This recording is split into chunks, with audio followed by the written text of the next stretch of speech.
आगे एक बंदा है भाई भाई भाई भाई भाई, ये भाई गलती नहीं करना भाई। हाँ भाई भाई भाई भाई देखो देखो, ट्रेन ट्रेन ट्रेन। अरे बाप रे बाप, टॉयलेट में भाई लोग बैठे हुए हैं। बिहार की कोई भी ऐसी ट्रेन होगी जिसमें भीड़ ना हो। नॉर्मल थाली है आपकी 80 में आती है ना, 80 वाली तो आप भूल जाओ। सही है सही है।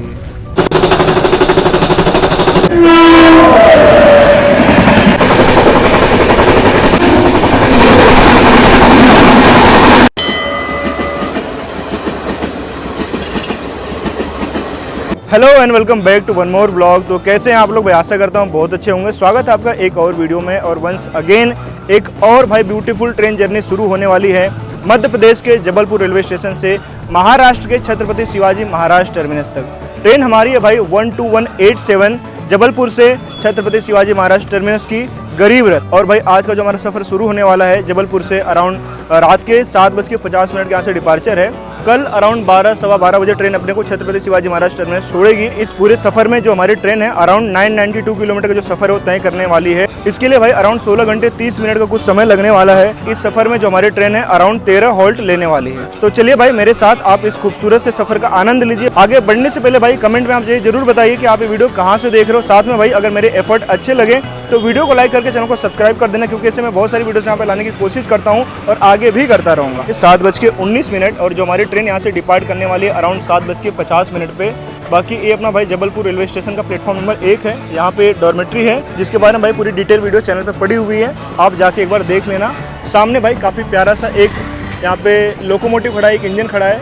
कौन सा इंजन है? स्टीम इंजन है। अभी हाल फिलहाल में एग्जिस्टेंस में नहीं है। हाल फिलहाल में क्या, इसको यहाँ से गायब हुए भाई जमाना हो गया, लेकिन ठीक है रेलवे ने एक तरीके से इसकी लीगेसी को देखते हुए जगह जगह पे इसे मतलब एक तरीके से आम लोगों के लिए यहाँ पे भाई प्रेजेंट करके रखा हुआ है। ये आपका वेटिंग एरिया है जहाँ पे मतलब अगर आपको पे नहीं करना है तो आप आराम से यहाँ पे आके वेट कर सकते हो अपनी ट्रेन का। आप नीचे जो लोग यहाँ पे देख लो आप, अगर आपके पास साधन होवे तो आप आराम से भाई नीचे कुछ बिछा के आराम से बैठ सकते हो, लेट सकते हो।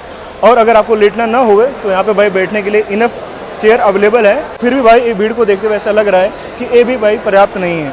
अगर आपको पे करना होवे तो भाई अंदर आपको 10 रुपये प्रति घंटे के हिसाब से आपको मिल जाएंगे ऑप्शन, आप उनका भी लाभ ले सकते हो।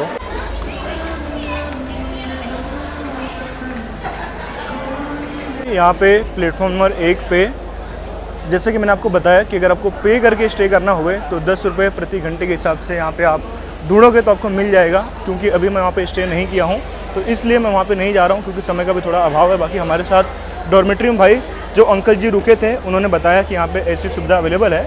10 रुपये दे के आप प्रति घंटे के हिसाब से यहाँ पे स्टे कर सकते हो। जबलपुर में जो ट्रेन है 12187 जबलपुर छत्रपति शिवाजी महाराज टर्मिनस जो है आपकी प्लेटफॉर्म नंबर 2 पे भाई लगी हुई है। यात्रीगण कृपया ध्यान दें, गाड़ी नंबर 2217 वाराणसी से 7:25 और यहाँ पे ऑलरेडी भाई 2 नंबर प्लेटफॉर्म पे जो अपनी गरीब रथ ट्रेन है लगी हुई है। तो इसका जो अराइवल भाई वो कैप्चर नहीं हो पाया, समय का थोड़ा सा अभाव था, मतलब भोजन करना भी ज़रूरी था। एनीवेज ये आपका जो G3 है और जो मेरा सफ़र होने वाला है G17 में है। अपने साथ अहमद भाई ट्रेवल करे भाई, उनका पीछे है G123 शायद कुछ तो है, G9 है। तो कोशिश करेंगे कि अगर कोई अपनी सीट एक्सचेंज करे या तो अहमद भाई के कोच में या तो मेरे कोच में, तो हमारे लिए भाई काफ़ी अच्छा हो जाएगा। जो हमारी जर्नी है काफ़ी कन्वीनियंट हो जाएगी, हम लोग साथ में ट्रेवल कर पाएंगे। बाकी यहाँ पे जबलपुर में 2 और 3 नंबर प्लेटफॉर्म के बीच में इस तरीके से भाई पानी भरने की सुविधा अवेलेबल है। आप अपने हिसाब से अपना बोतल यहाँ पे दे सकते हो और मात्र 3 रुपये में आधा लीटर पानी और 5 रुपये में 1 लीटर पानी का लाभ आप ले सकते हो। मेरे पास भी एक बोतल है, देखता हूँ उसे रिफ़िल करवा लेता हूँ। तो भाई काफ़ी अच्छी सुविधा है। रेल नीर अपने को 15 में मिलता है, लेकिन यहाँ पे मात्र 5 रुपये में बॉटल रिफ़िल करके भाई मिल गया। ये आपकी महानगरी है, आप देखो मतलब कैसे लोग भाई भर के पूरे जा रहे हैं। ये महिलाओं के लिए स्पेशल है, रिजर्व है, लेकिन फिर भी आप देखो भाई ये है महानगरी, देख रहे हो।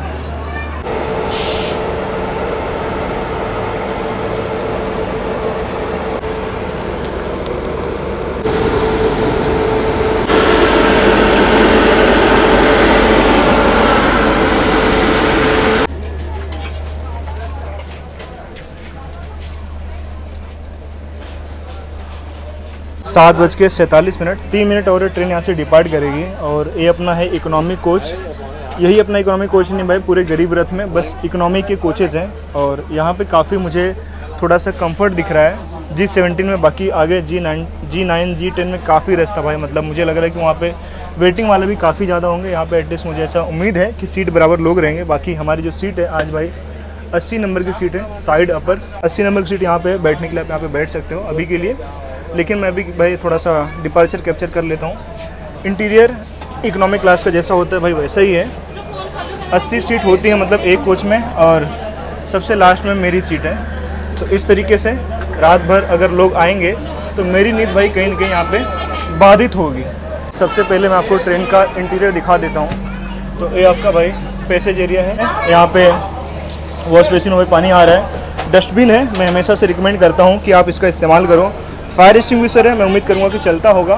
बाकी यहाँ पे भाई बायो फिटेड टॉयलेट सिस्टम है, एक वेस्टर्न होगा एक इंडियन होगा, जो आइडियली रहता ही है। यस, ये आपका इंडियन स्टाइल है, ये आपका वेस्टर्न स्टाइल है। जो इकोनॉमिक कोचेस होते हैं ना, उसका काफ़ी अच्छी चीज़ है कि यहाँ पे जो स्पेशली एबल्ड लोग होते हैं भाई, उनके हिसाब से इसको बनाया गया है, जो उनके लिए काफ़ी कंफर्ट पैदा करता है। ये आपका वेस्टर्न है, आपका इंडियन। थोड़ी सी जानकारी इस ट्रेन के बारे में अगर मैं दे दूँ तो इस ट्रेन में भाई किसी भी तरीके की कोई रेक शेयरिंग नहीं है, मतलब सिंगल ट्रेन है, अपने साथ में चलती है। कोई भी रेक किसी और ट्रेन के साथ में या किसी और भी रूट पे शेयर नहीं करती है। दूसरी चीज़ भाई, इस ट्रेन में पेंट्री अवेलेबल नहीं है, बट ऑब्वियस सी बात है कि मतलब 1000 किलोमीटर से अंदर का सफ़र है, तो इसमें पेंट्री की जरूरत खैर पड़ती नहीं है। ट्रेन इस टाइम निकल रही है और उस टाइम पहुंच रही है कि लोग आराम से खाने पीने की जो चीज़ें हैं वो मैनेज कर सकते हैं। ई कैटरिंग के ऑप्शन अवेलेबल है। बाकी जो नॉर्मल वेंडर्स वगैरह होंगे डेफिनेटली भाई ट्रेन में तो आते ही रहते हैं। इसमें भाई अगर पेंट्री कार नहीं है तो मेरे हिसाब से कोई ज़्यादा विशेष प्रॉब्लम होने वाली नहीं है। 7:50 और भाई ट्रेन ने यहाँ पे हॉन्क किया है।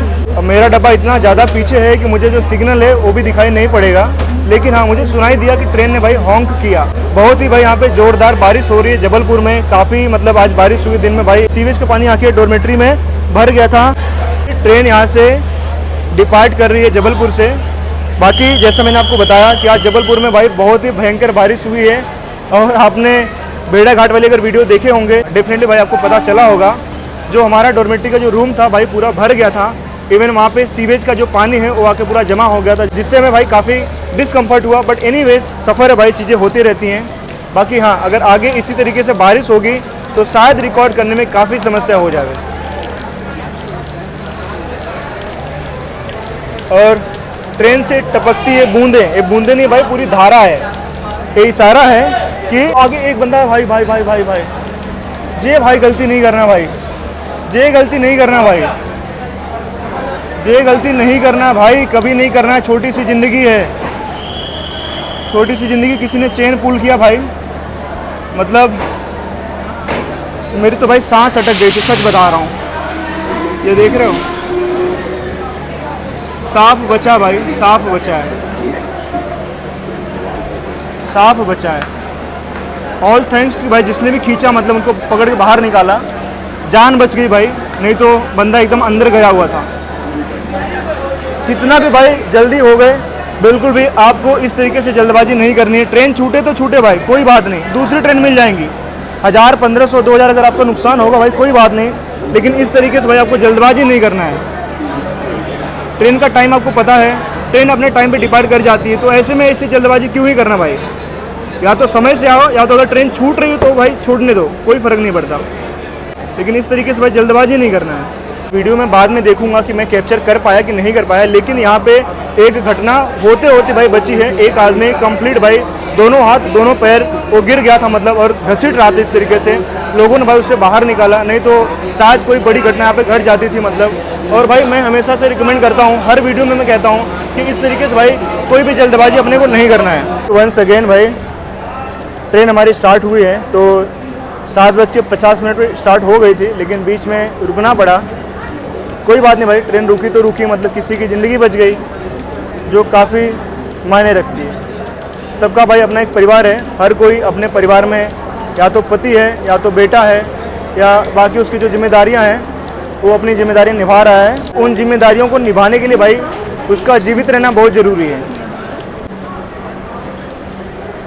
बाकी ऐसे आपको स्टॉल यहाँ पे मिल जाएंगे जबलपुर में, जहाँ से आप स्नैक्स या पानी वगैरह ले सकते हैं। जबलपुर में भाई प्रॉपर रिटायरिंग रूम अवेलेबल है, जहाँ पे हमने डॉर्मेटरी की सुविधाएं ली थी। उसमें भी काफ़ी असमंजस है, ऑनलाइन अवेलेबल था, हमने बुक कर दिया। यहाँ पे आने के बाद मालूम पड़ा कि बुकिंग नहीं हो रही है, यहाँ पे रीडेवलपमेंट का काम चल रहा है, बहुत सारी चीज़ें हुई।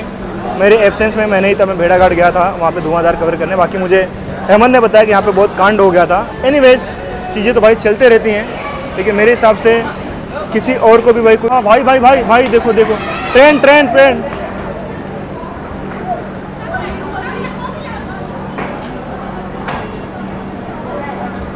अबे इतना जल्दबाजी काहे को करने का पागल आदमी।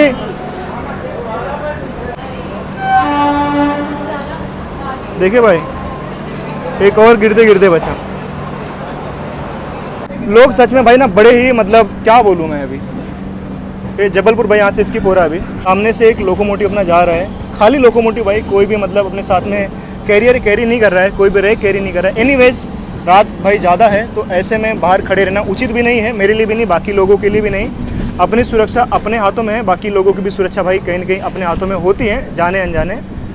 जो अगला स्टेशन भाई आएगा वहाँ पे मैं आपको मिलता हूँ। मतलब काफ़ी मैं वहाँ पे हाइपर हो गया था। हाइपर होने की भाई वजह कैसी है ना कि मतलब एक तो मैंने घटना देखी, चलो ठीक है, एक हो सकता है कि मतलब कोइंसिडेंस रहा हो।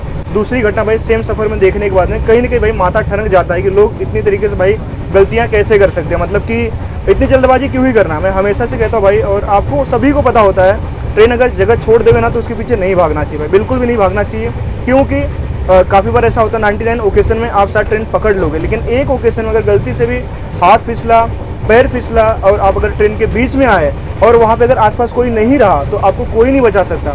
सेकंड में भाई वैसा ही हुआ, फर्स्ट में भी वैसा ही हुआ कि जैसे बंदा ट्रेन में फंस गया था, लोगों ने खींचा बाहर भाई, क्योंकि लोग वहाँ पे अवेलेबल थे। जबलपुर रेलवे स्टेशन था, भीड़ थी यहाँ पे, लोगों ने बाहर निकाल लिया। कोई ऐसा रेलवे स्टेशन होता जहाँ पे कोई नहीं होता तो भाई क्या होता, कुछ नहीं होता। मतलब आज कहीं ना कहीं 13 दिन बाद आपके घर पे पूड़ियाँ बट रही होती। जो बंदा वहाँ पे गिरा था मैं उसकी बात कर रहा हूँ। हमेशा से भाई इन चीज़ों का ख्याल करना चाहिए, बिल्कुल भी भाई जल्दबाजी ना करो। ट्रेन छूट जावे तो कोई बात नहीं भाई, दूसरी ट्रेन मिल जाएगी, 1000 रुपये, 1500 रुपये, 2000 रुपये आपके नुकसान होंगे, कोई बात नहीं भाई, आप कमा लोगे, उससे बहुत ज़्यादा कमा लोगे। लेकिन छोटी सी चूक बड़ी घटना को अंजाम दे सकती है भाई। एसी कोच में ट्रेवल करने का जो सबसे बढ़िया फ़ायदा होता है, यहाँ पे आपको बिछाने के लिए मतलब बिस्तर वगैरह मिल जाते हैं, ओढ़ने के लिए चादर मिल जाती है, तकिया वगैरह मिल जाती हैं, और अगर आपका लक अच्छा हुए तो टॉवल भी भाई मोस्टली मतलब रेलवे तो देती है, बाकी काफ़ी बार लोग बोलते हैं टॉवल नहीं है, टॉवल भी मिल जाती है, जो काफ़ी अच्छी बात हो जाती है भाई। क्योंकि घर से कैरी करना मतलब काफ़ी डिफ़िकल्ट होता है और काफ़ी कन्वीनियंट भी नहीं होता है। मेरे साथ बस एक चादर है और उस एक चादर की वजह से भाई काफ़ी मतलब प्रॉब्लम मुझे हो रही है। छोटा सा बैग है, मतलब आधा स्पेस तो चादर लेके रखी है, ठीक है, तो काफ़ी समस्या भाई हो जाती है। मेरे हिसाब से एसी काफ़ी अच्छी है, लेकिन वंस अगेन सब कुछ भाई इसके ऊपर डिपेंड करता है, जिसका जितना ज़्यादा मोटा हुए उसके हिसाब से वो ट्रेवल करता है।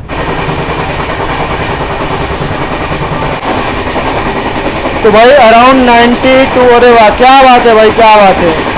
104, 103, 102, एक नंबर भाई। ट्रेन एकदम भाई कंप्लीट 100 के आंकड़े को पार करके भाई स्पीड बनाई हुई है, जो काफ़ी अच्छी बात है भाई, देख रहे हो। और जो आवाज़ मुझे भाई ट्रेन की सुनाई दे रही है, शायद आपको भी सुनाई दे रही होगी, वो आवाज़ भाई सच में मतलब मन को मोह लेने वाली है। क्या बात है भाई, क्या बात है, ज़बरदस्त ज़बरदस्त।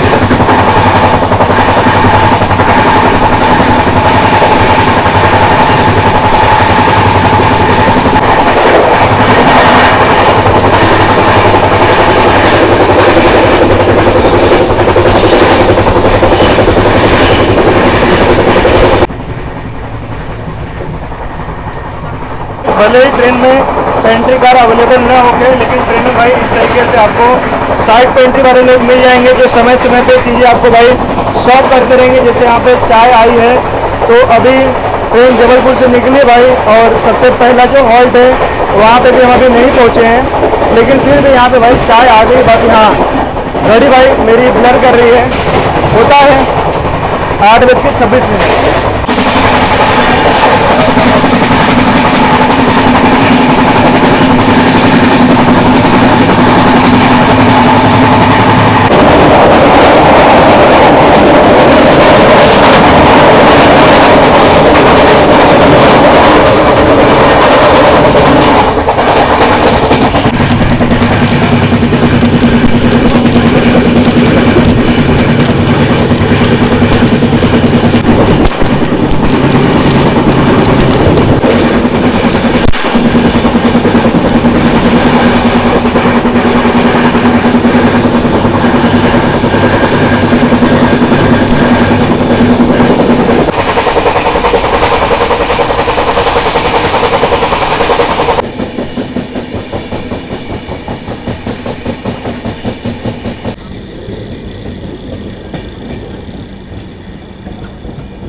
बहुत भयंकर बारिश भाई हुई यहाँ पे भाई।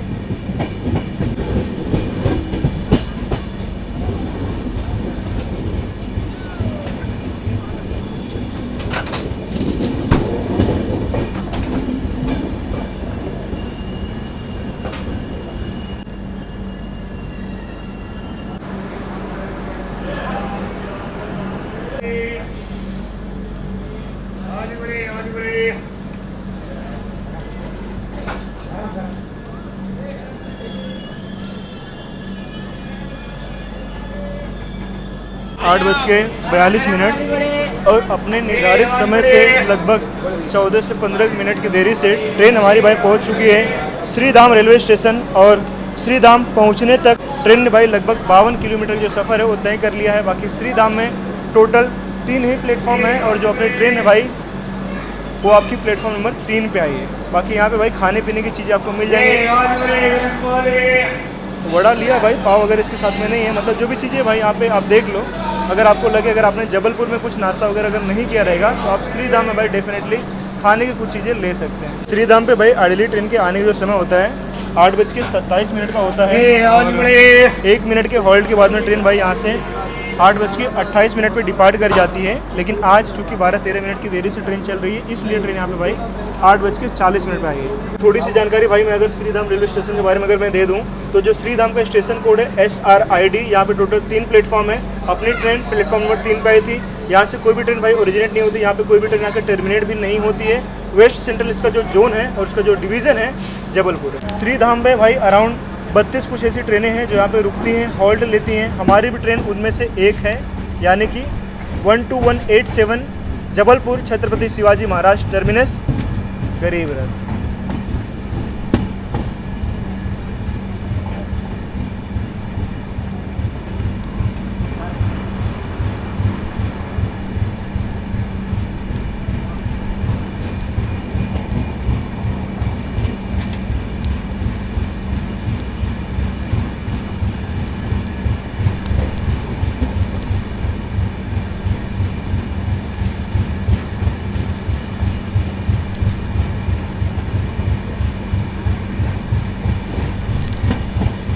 ट्रेन को देखने के बाद में इतना तो मैं कह सकता हूँ कि ट्रेन में भाई साफ़ सफाई कंप्लीट जीरो है।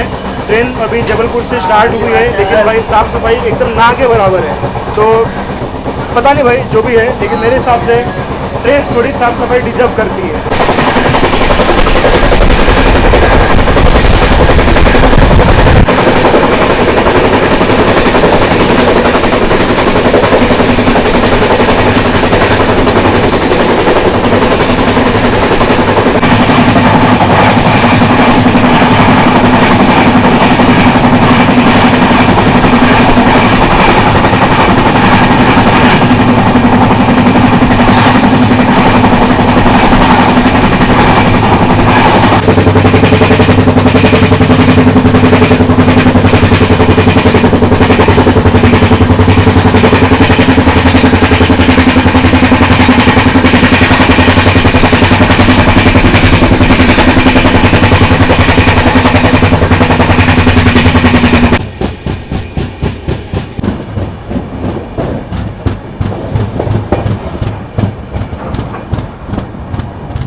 9:09 और ट्रेन हमारी भाई पहुंची है नरसिंहपुर रेलवे स्टेशन।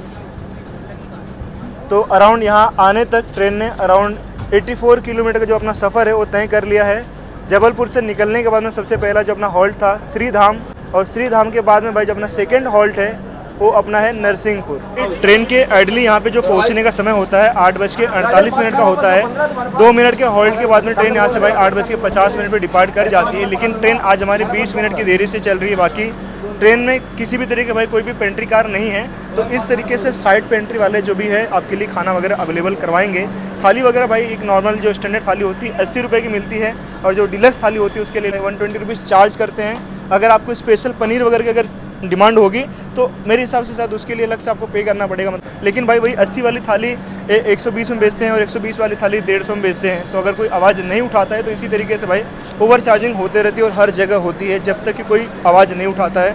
अगर कोई पूछता है, अगर कोई जानकारी ऐसी होती है किसी को, तो उससे भाई ये लोग कम चार्ज करते हैं। बाकी सभी से जिनको जानकारी नहीं होती है सबसे भाई ये बढ़ा के चार्ज करते हैं। इसलिए आप कभी भी इनसे भाई खाने का बिल वगैरह मांगिए और इनसे बताइए कि आपको पता है कि यहाँ पे जो स्टैंडर्ड थाली होती है 80 रुपये में मिलती है, और अगर उसमें पनीर वगैरह की भाजी है तो वो आपकी डिलक्स थाली हो जाती है 120 रुपये मिलती है। कृपया ध्यान दीजिए, गाड़ी संख्या 12854 भोपाल पूर्व स्पेशल एक्सप्रेस भोपाल से चलकर श्रीधाम जबलपुर के रास्ते दुर्ग को जाने वाली कुछ ही समय में प्लेटफॉर्म संख्या 1 पर आ रही है। धन्यवाद। 2 मिनट के हॉल्ट के बाद में भाई ट्रेन यहाँ से डिपार्ट कर रही है अभी नरसिंहपुर से। और नरसिंहपुर के बारे में अगर मैं थोड़ी सी जानकारी अगर आपको दे दूं तो नरसिंहपुर इसका स्टेशन कोड है भाई NU, और भाई ये आपका वेस्ट सेंट्रल रेलवे के अंडर में आता है। इसका जो डिवीज़न है वंस अगेन जबलपुर है। और भाई यहाँ पे टोटल 2 ही प्लेटफॉर्म है, और जो हमारी ट्रेन है 2 नंबर प्लेटफॉर्म पे यहाँ पे आई हुई थी। बाकी यहाँ पे अराउंड कुछ 98 ऐसी ट्रेनें हैं जो रुकती हैं, और अपनी भी ट्रेन भाई उन्हीं 98 ट्रेनों में से एक है। नरसिंहपुर भाई ऐसा नाम इसका पड़ा है क्योंकि यहाँ पे भगवान नरसिंह के काफ़ी सारे मंदिर यहाँ पे पाए जाते हैं। बाकी 2001 की जनगणना के हिसाब से मध्य प्रदेश में नरसिंहपुर सबसे लिटरेट स्टेट है भाई। सबसे ज़्यादा पढ़े लिखे लोग 2001 की जनगणना के हिसाब से नरसिंहपुर में है। बाकी नरसिंहपुर की जो भूमि है, जो ज़मीन है, काफ़ी उपजाऊ है। यहाँ पे बड़े स्केल पे भाई जो शुगर केन है, जो गन्ना है, उसकी यहाँ पे फसल पैदावार होती है। बाकी यहाँ का जो सोयाबीन है वो भी काफ़ी फेमस है, और बड़े स्केल पे भाई यहाँ पे सोयाबीन का भी प्रोडक्शन किया जाता है।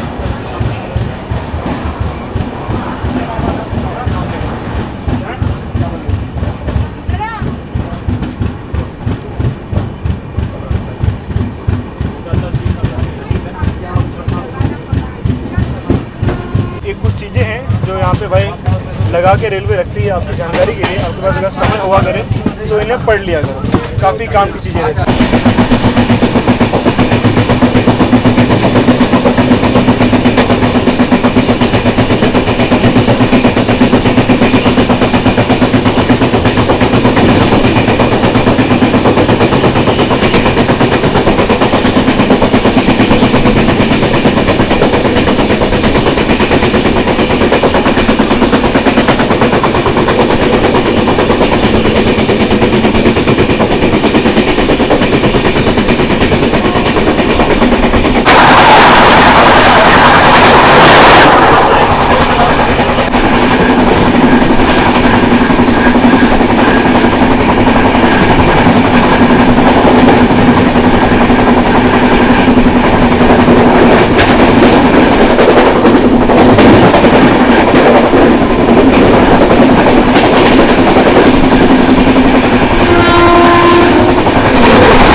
बाकी अच्छी बात भाई कि ट्रेन में यहाँ पे आपको जो है चिप्स, वेफर, नमकीन इस तरीके से लोग बेचते हुए मिल जाएंगे, तो आप इनसे ले सकते हो अपने चॉइस के हिसाब से। बाकी रेलवे स्टेशन पे ऑप्शंस अवेलेबल रहते हैं, तो जब तक मिले चालू रहे, मतलब 10-11 बजे तक, 12 बजे तक आप वहाँ से भी ले सकते हो। बाकी अभी घड़ी में बज गया भाई 9:40, और जो भाई की हमारी सीट नीचे थी उनसे मैंने रिक्वेस्ट करा ऊपर चले गए। इससे मेरे लिए भाई काफ़ी कन्वीनियंस हो गया कि मतलब मैं आराम से आ जा सकूँगा, मुझे कोई प्रॉब्लम नहीं होगा। बाकी मैं किसी को डिस्टर्ब भी नहीं करूँगा। अराउंड 128 किलोमीटर कवर करके अभी हम लोग भाई गाडरवारा पहुँच गए हैं। चलिए उसे भी कवर कर लेता हूँ।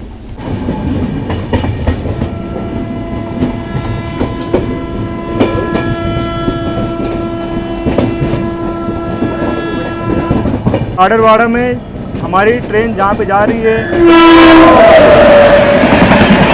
क्या बात है।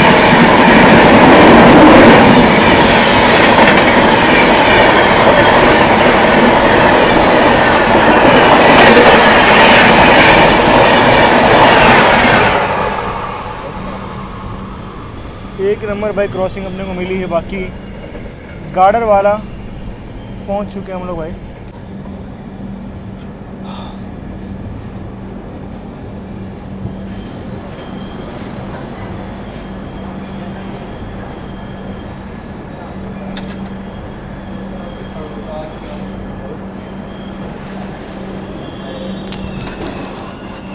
नौ बज के 43 मिनट और भाई ट्रेन हमारी पहुंची है गाडरवाड़ा रेलवे स्टेशन। यहाँ पे पहुंचने तक ट्रेन ने अराउंड 109 किलोमीटर जो हमारा सफ़र है वो भाई तय कर लिया है गाडरवाड़ा आने तक। और 109 नहीं भाई 128 किलोमीटर का जो सफ़र है ट्रेन ने भाई तय कर लिया है। आइडियली यहाँ पे ट्रेन 9:18 पे आती है, 2 मिनट के हॉल्ट के बाद में 9:20 पे यहाँ से डिपार्ट कर जाती है। लेकिन आज चूँकि ट्रेन हमारी थोड़ी देरी से चल रही है, मतलब अराउंड 26 मिनट की यहाँ से देरी से चल रही है। ऐसे में भाई ट्रेन यहाँ पे आई है 9:42 पे। थोड़ी सी जानकारी अगर मैं गाडरवाड़ा के बारे में अगर दे दूं तो भाई यहाँ पे 2 ही प्लेटफॉर्म है, जिसमें से जो हमारी ट्रेन है वो प्लेटफॉर्म नंबर 1 पे आई है।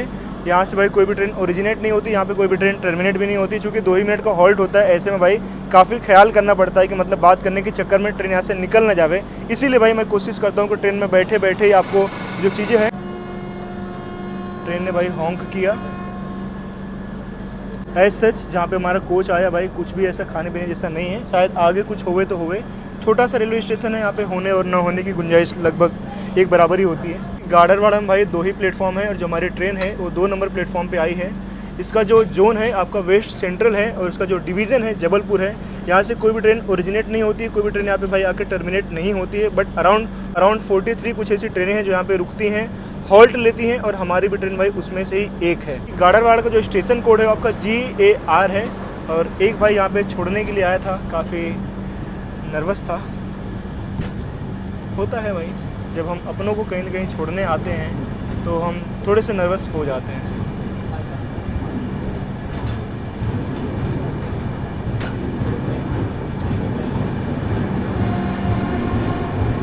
और एक बेहतरीन भाई वहाँ पे क्रॉसिंग अपने को देखने को मिली। अब क्या होता है ना, ट्रेन इतनी स्पीड में निकलती है कि मालूम नहीं पड़ता भाई कि ट्रेन कौन सी है।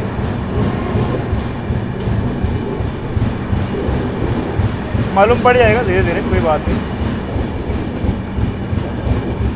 बाकी अगर कोई भाई गाडरवाड़ा या फिर आसपास से वीडियो देख रहा होगा तो प्लीज़ भाई कमेंट सेक्शन में बताना ज़रूर। और यहाँ से ही नहीं भाई, आसपास कहीं से भी आप अगर वीडियो देख रहे होंगे, इवन इंडिया में या बाहर से, तो प्लीज़ भाई प्लीज़ कमेंट सेक्शन में ज़रूर बताना। जानने का पर्पज़ बस इतना सा है कि मैं जानना चाहता हूँ मेरी यूट्यूब फैमिली मुझसे कहाँ से जुड़ी हुई है। समय समय पे जो सबका जो जनरल नॉलेज है वो टेस्ट करते रहता हूँ। आपसे एक सवाल पूछता हूँ, चूँकि अभी हम मध्य प्रदेश में हैं, तो मध्य प्रदेश के जो करंट चीफ मिनिस्टर हैं वो कौन है? इसके पहले जो चीफ मिनिस्टर थे वो कौन थे? और उनको एक निक नाम से जाना जाता था, उनका निक नेम क्या था? 3 चीज़ होगी भाई मध्य प्रदेश के बारे में। आगे भी भाई अगर मध्य प्रदेश के रेलवे स्टेशन आएंगे तो कोशिश करेंगे वहाँ से भी जुड़े हुए भाई सवाल पूछें। खाने में क्या है भाई? या खाना या बोला खाना। अरे तुमसे पूछा, तुम निकल गए भाई। बताओ तो सही क्या है खाने में? लो ना बाबूजी, वेज थाली है। एक बंद मत करो, यहाँ से काम है अपने को। वेज थाली है, कैसे? बढ़िया थाली, घर जैसे एकदम खाना रहता है। कितने की? 130 रुपए की थाली। 130? हाँ। ये तो भाई नॉर्मल थाली है, आपकी 80 में आती है ना? 80 वाली तो आप भूल जाओ, भूलने की बात नहीं है, ये तो हम लोगों ने खरीदी है। अच्छा, हाँ, 80 वाली भी मिलती है, लेकिन 80 वाली में मज़ा नहीं। मज़ा नहीं है इसमें। हाँ। क्या स्पेशल अलग से है? आज स्पेशल नहीं है, स्पेशल तो हो गया मान लो घर में मिलती है। हाँ हाँ हाँ। बाकी जो है तो 80 की ही मिल जाती है, ऐसा नहीं है। बाकी अगर मिलती भी है, बेचने वाले भाई बेचते तो 120 में बेचता, 130 क्यों ले रहे हो? चलो 120 दे दो। नहीं नहीं, आपको मैं अच्छा तो है।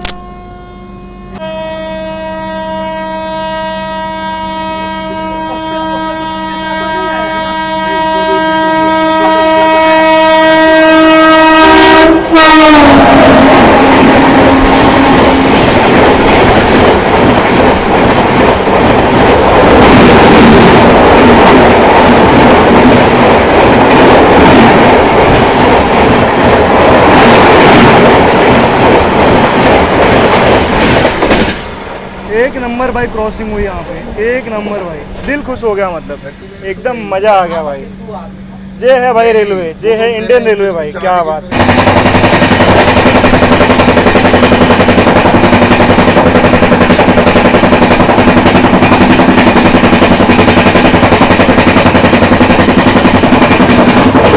जो पेंट्री वाले लोग हैं ना, पेंट्री वाले नहीं, जो साइड पेंट्री वाले लोग हैं, जो यहाँ पे थाली लेके आए भाई, ठीक है, थाली 130 रुपीज़ भाई ने बोला, और 130 रुपीज़ भाई नहीं होता है, 120 रुपीज़ होता है। ये लोग 10 रुपये बढ़ा के बोलते हैं, पहली चीज़। दूसरी चीज़ कि चूँकि IRCTC का नहीं है, तो अपने को मालूम नहीं है कि ये स्टैंडर्ड है या डिलक्स है या क्या है, तो उस पर भाई कोई आप आवाज़ भी नहीं उठा सकते हो, आप उनसे सवाल जवाब भी नहीं कर सकते हो, क्योंकि प्राइवेट वेंडर है।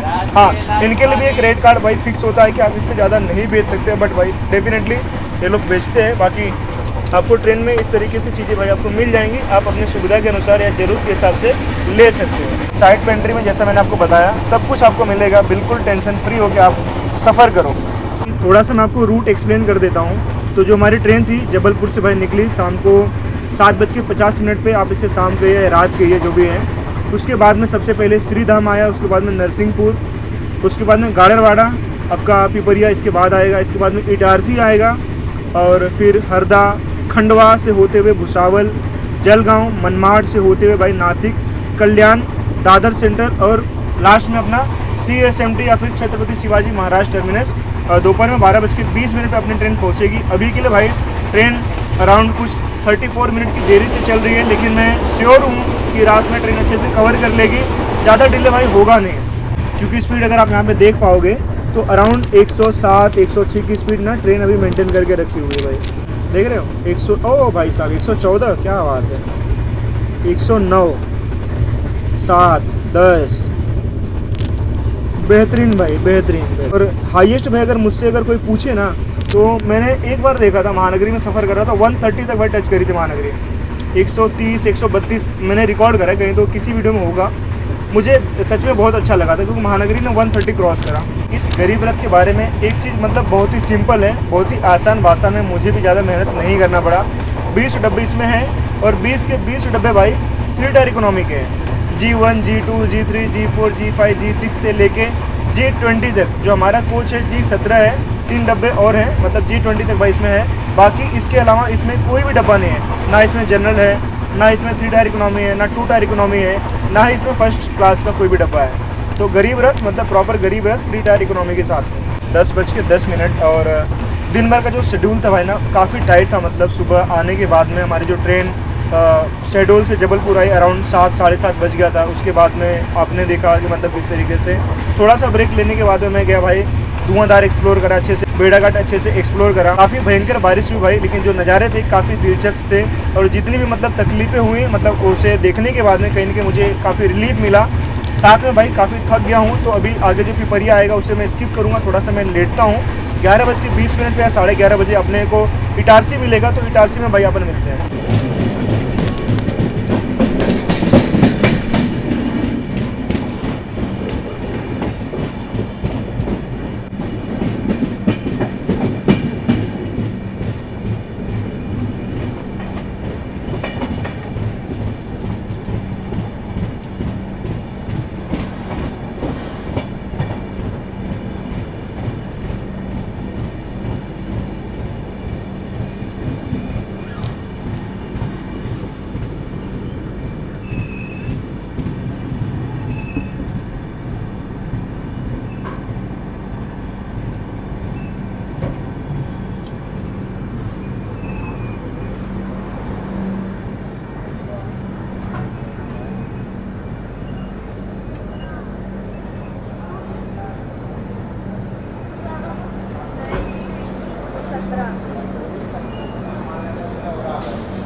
10:26। ट्रेन हमारी भाई अपने निर्धारित समय से लगभग 30-31 मिनट की देरी से अभी पिपरिया रेलवे स्टेशन पहुंच गई भाई। यहाँ पे ट्रेन के भाई रुकने का टाइम मात्र 2 मिनट का है, 2 ही मिनट का भाई यहाँ पे हॉल्ट है। बाकी पिपरिया में भाई काफ़ी बढ़िया से यहाँ पे वेटिंग रूम बना के रखा हुआ है। तो अगर कोई भी लोग भाई अगर रात में यहाँ पे सफ़र करें और अगर अपने गंतव्य तक ना पहुँच पाए अपने घर पे, तो भाई आसानी से यहाँ पे विश्राम कर सकते हैं, रुक सकते हैं। बाकी यहाँ तक पहुँचने के लिए ट्रेन ने भाई लगभग 177 किलोमीटर जो सफ़र है वो तय कर लिया है। आइडली यहाँ पे जो आने का समय होता है 9:53 का होता है और 2 मिनट के हॉल्ट के बाद में ट्रेन यहाँ से भाई 9:55 पे डिपार्ट कर जाती है।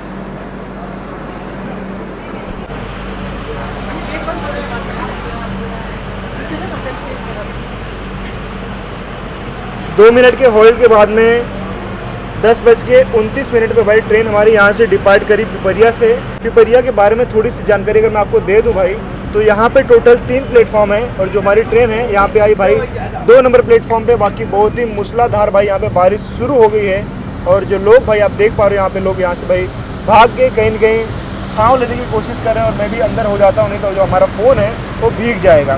पिपरिया में टोटल 3 प्लेटफॉर्म है, हमारी ट्रेन प्लेटफॉर्म नंबर 2 पे आई है। आइडली यहाँ पे भाई अराउंड 119 कुछ ऐसी ट्रेनें हैं जो रुकती हैं, हॉल्ट लेती हैं। कोई भी ट्रेन यहाँ से ओरिजिनेट नहीं होती है, कोई भी ट्रेन यहाँ पे आके टर्मिनेट भी नहीं होती है। और पिपरिया भाई आपका जो वेस्ट सेंट्रल रेलवे के अंडर में आता है, इसका जो डिवीज़न है वो आपका जबलपुर है। थोड़ी सी जानकारी थी भाई पिपरिया के बारे में, मैंने सोचा आपके साथ में शेयर कर दूँ। यहाँ पे वेटिंग रूम था अवेलेबल, देर फास्ट अगर किसी को होवे तो भाई आराम से पिपरिया में रेस्ट कर सकता है, रात में घर जाने की कोई जल्दी नहीं है। यहाँ पे एक चीज़ अच्छी है कि ट्रेन यहाँ पे लगातार 100, 102, 103 की स्पीड बना के रखी हुई है। और पिपरिया मैंने कवर करा भाई, अभी पिपरिया के बाद में छोटे छोटे रेलवे स्टेशन आएंगे, सब इस सब यहाँ पे स्किप हो रहे हैं। और इसके बाद में अपना आएगा इटारसी अराउंड 11:20 पे, और इटारसी के बाद में भाई आएगा हरदा अराउंड 12:22 पे। हरदा के बाद में आएगा खंडवा अराउंड 2 बजे।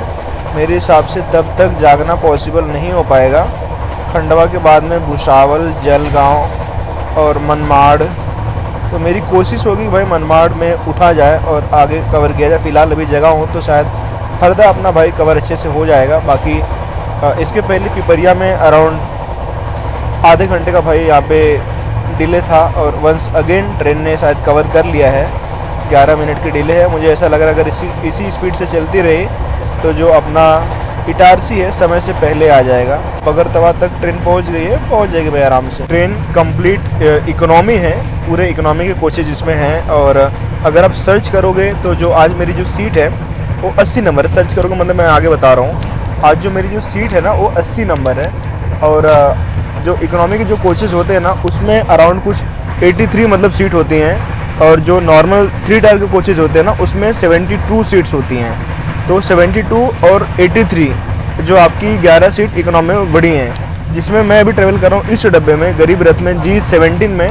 यहाँ पे अगर आप देख पाओगे ना तो सामने जो है कंपार्टमेंट यहाँ पे इन्होंने बना के रखा है, जिसमें आपकी जो रोल्स वगैरह होती है ना, मतलब जैसे तकिया हो गया, चादर हो गए, इस सब के सब भाई ना यहाँ पे रखे हुए हैं। और इसी पर्पज़ से भाई जो है यहाँ पे 3 सीट हमारी कम हो गई है, मतलब 80 पे लाके इसे ख़त्म कर दिया है, 79 एंड 80। तो एक चीज़ है। दूसरी चीज़ फेयर कितना मैंने पे करा है, तो जबलपुर से लेके मुंबई तक अराउंड 945 रुपीज़ आपका फेयर है। इसके अलावा भाई जो कन्वीनियंस फ़ीस होता है जो IRCTC चार्ज करती है तो 10, 12, 15, 20 रुपये इस तरीके से होगा।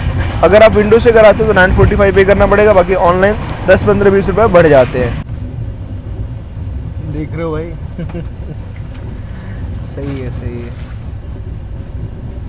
क्या मालिक, ये देखो, देख रहे हो क्या साफ सफाई कर रहे हो, बताओ आप। सफाई क्या करें? अरे सफाई क्यों नहीं, तो आपके डब्बे में कॉकरोच घूम रहा है। खाना फेंक देते ना डस्टबिन, हाँ उससे आ जाते हैं। बताओ अब इसको हटाइए यहाँ से, जो है कहाँ जा रहा है भाई, पकड़ लो क्या? नहीं पकड़ लिए, ले जाओ। अरे ले जाओ जाओ जाओ जाओ जाओ जाओ। ट्रेन भाई हमारी अभी इटारसी जंक्शन रेलवे स्टेशन को मतलब अप्रोच कर रही है। और पता नहीं आपको दिख रहा है कि नहीं, पैरेलल में भाई सामने से एक ट्रेन आ रही है। और इटारसी एक जंक्शन है भाई, प्रॉपर जंक्शन है। यहाँ पे चारों दिशाओं से ट्रेन आती है, मैं बताऊंगा आपको। तो यहाँ से भाई एक रूट से हमारी ट्रेन आ रही है, एक रूट से सामने से दूसरी ट्रेन आ रही है, बाकी यहाँ से एक रूट से भाई ट्रेन आ रही है। और हमारी ट्रेन को शायद इन्होंने भी लूप लाइन पे लगा दिया है। पहले ट्रेन को पास करेंगे, ये वाली भी आगे जाएगी, बाकी जो यहाँ पे लाइट जल रही है, ये देखा ब्लिंक किया ना, ये वाली, ये अमरावती यवतमाल से जाती है। अच्छा ये रूट अपना, ये रूट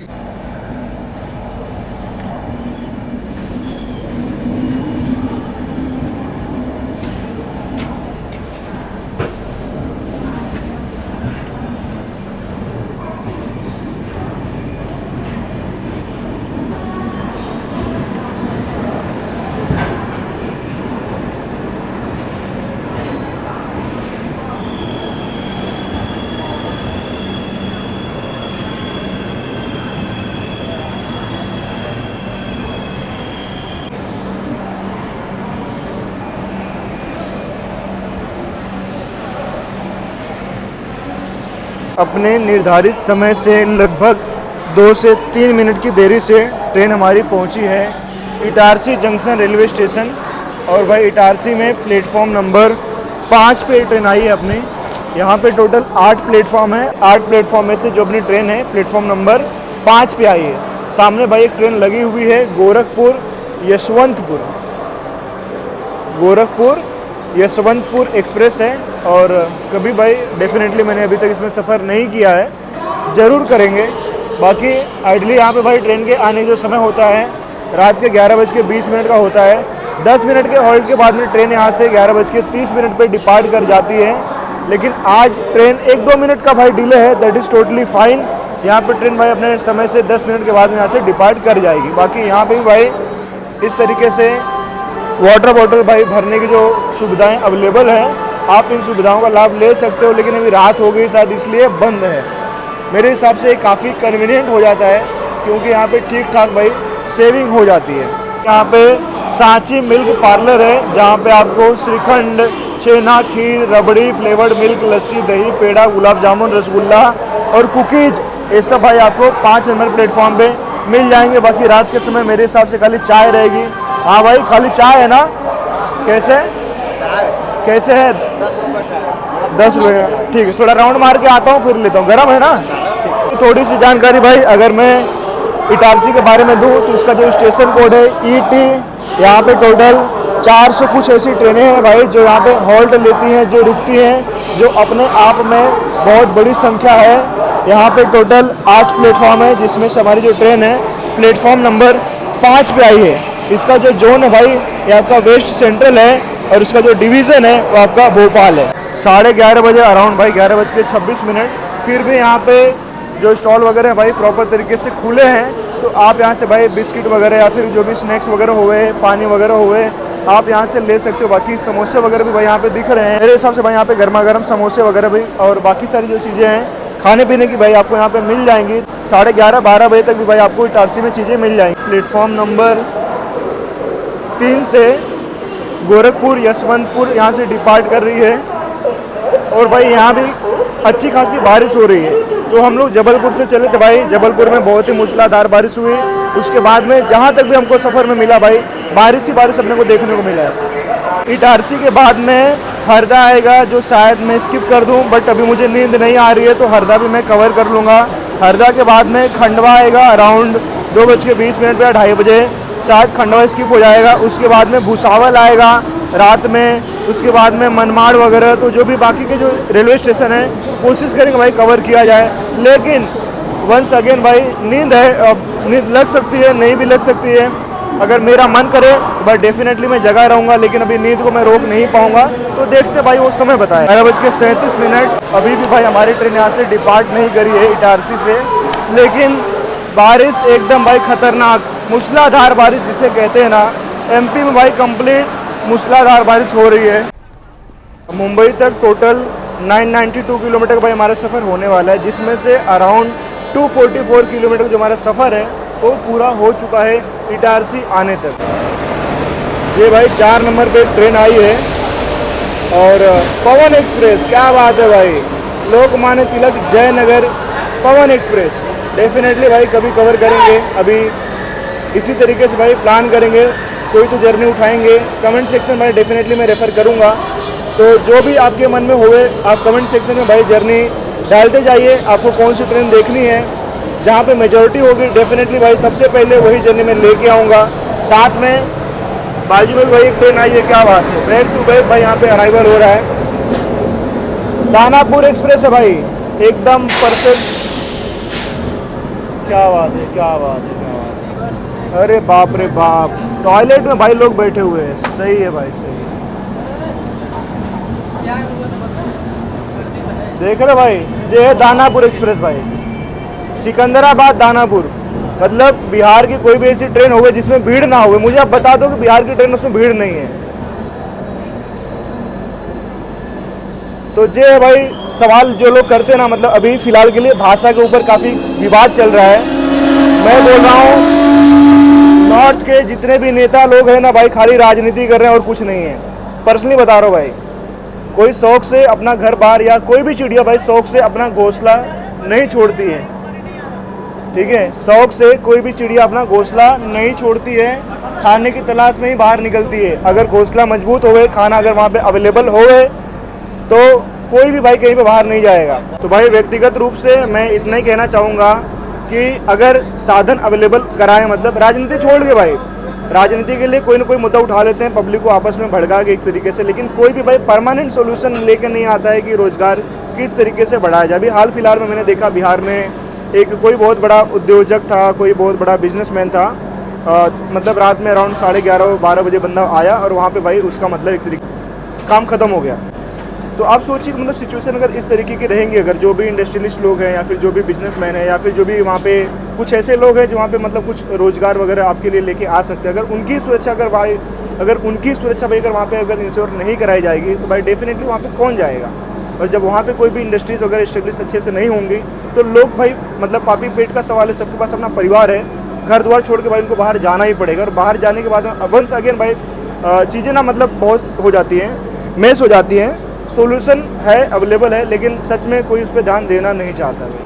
11:46 और भाई ट्रेन हमारी यहाँ से यानी इटारसी से अभी डिपार्ट कर रही है, तो काफ़ी समय यहाँ पे ट्रेन ने लिया। कुछ तो रीज़न रहा होगा, रीज़न यही था कि एक ट्रेन भाई वहाँ से निकली, बाकी यहाँ पे 4 नंबर पे दूसरी ट्रेन आई, बाकी यहाँ पे भाई बाजू में 6 नंबर पे अपनी दानापुर एक्सप्रेस आई, तो रूट आगे खाली मिला, तब जाके भाई ट्रेन यहाँ से निकली है।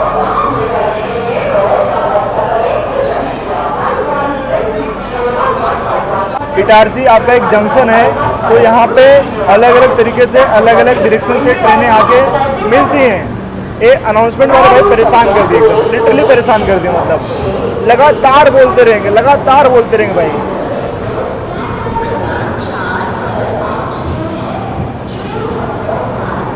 बाकी खाने पीने के लिए मैंने सब कुछ आपको बताया। इटारसी एक जंक्शन है, तो एक रूट जिस रूट से हम आ रहे हैं जबलपुर से आगे भुसावल को जाएगा, दूसरा एक रूट है जो आगे भोपाल को जाएगा, एक और रूट है भाई दूसरे साइड, मतलब एक तरीके से 4 डायरेक्शन यहाँ पे बनता है, एक तरीके से पूरा प्लस बनता है जिसे डायमंड क्रॉसिंग भी कहा जाता है। तो आप ये कह सकते हैं कि जो इटारसी है एक तरीके से भाई डायमंड क्रॉसिंग है।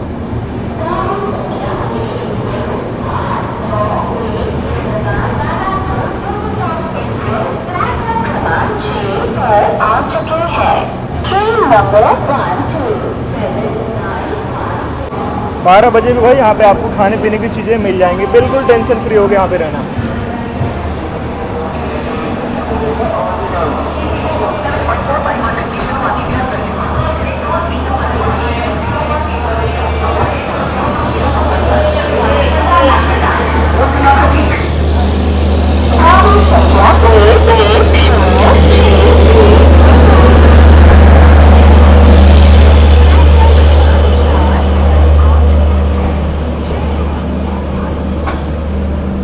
चलो इटारसी तो गया भाई, इसके बाद में हरदा आएगा, कोशिश करूँगा 1 घंटा ब्रेक लेने के बाद में हरदा भी कवर किया जाए।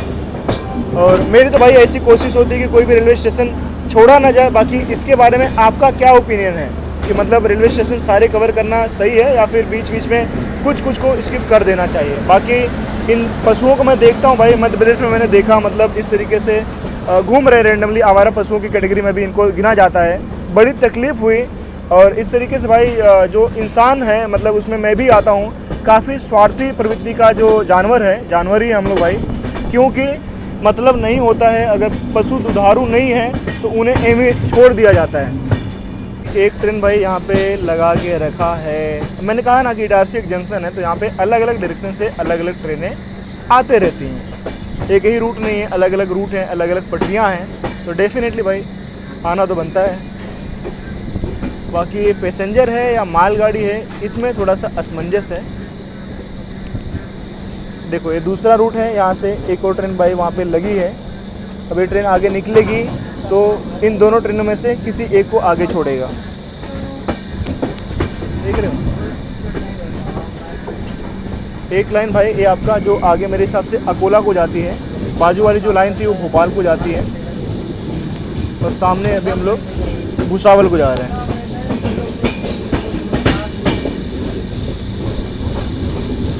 देख रहे हो भाई, बेहतरीन भाई, एकदम बेहतरीन। ट्रेन वहाँ पे एक लगी है आगे, ट्रेन यहाँ पे एक लगी है, और अभी हम लोग भाई आगे जा रहे हैं। तो जैसे मैंने आपसे बताया कि एक लाइन भोपाल को जाती है और दूसरी लाइन अमला जंक्शन भाई, अकोला नहीं, अमला जंक्शन की तरफ। ये है आपकी लोकोमोटिव भाई, कोई ट्रेन नहीं थी, लोकोमोटिव थी। चलो हरदा में मिलते हैं। इटारसी से भाई हमने बिस्किट लिया था, मतलब इसमें 2 पैकेट थे। एक पैकेट अपने अहमद भाई ले गए अपने डब्बे में, दूसरा मैं अपने साथ यहाँ पे लेके आया। बाकी इसे खा के थोड़ा सा पानी वगैरह पी लूँगा तो शायद मुझे थोड़ी सी एनर्जी मिलेगी। 6:03 और भाई ट्रेन एकदम एक्सेलरेट कर एकदम ख़तरनाक चल रही है। और रात में भाई इटारसी के बाद में मैंने सोचा था कि हरदा कवर करूँगा, लेकिन मुझे मालूम था एक बार अगर मैं बिस्तर पे पड़ा ना, नींद आई ना, तो सवाल ही नहीं उठने का, क्योंकि शरीर ना पूरी तरीके से थक गई थी। एनीवेज नो रिग्रेट भाई। अभी के लिए अगला हॉल्ट अपना आने वाला है मेरे हिसाब से मनमाड़ आएगा अराउंड 6:30 बजे। बहुत प्यारी नींद आई भाई, मतलब एकदम अभी भी ठंडी है, काफ़ी ज़्यादा ठंडी है भाई। मतलब एक तरीके से आप देख लो, मतलब नाक ना मेरी मतलब पूरी जाम हो गई है, एकदम